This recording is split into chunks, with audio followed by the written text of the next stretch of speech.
Welcome to my channel, The Cultured Linguist. In today's video, we will study a new tense in French which is called as Imparfait.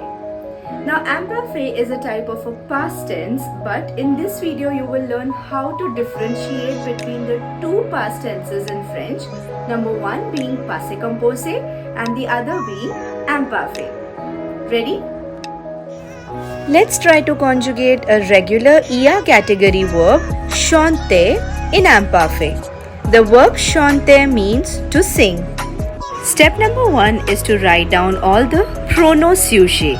Je, tu, il, elle, on, nous, vous, il, elle.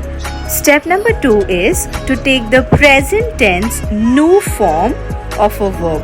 For example, the present tense nous form of the verb chanter is chantons.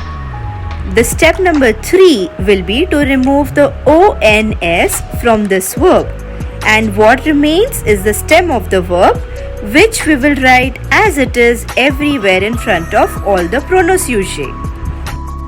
The last and the final step is to add new endings of Imparfait. In je, we add AIS. In tu, we add AIS. In il, elle, on, we add AIT. In nous, we add IONS. In vous, we add IEZ.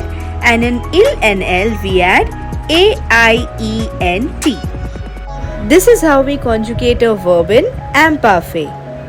Now let's see where do we use the verbs in Imparfait.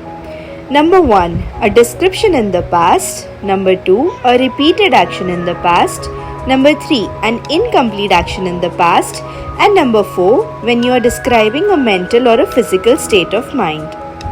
Now let's see an example of how to use Imparfait when you are describing something in the past. Quand j'étais petit, je regardais la télé tous les jours. When I was young, I used to watch TV every day. Here we have used two verbs, était and regarder in Imparfait. As you can see, both the verbs are ending with AIS. I hope you have understood the concept of Imparfait in French. Now subscribe my channel and like this video, and if you need any more questions or exercises on this topic, do write in the comments. Thank you.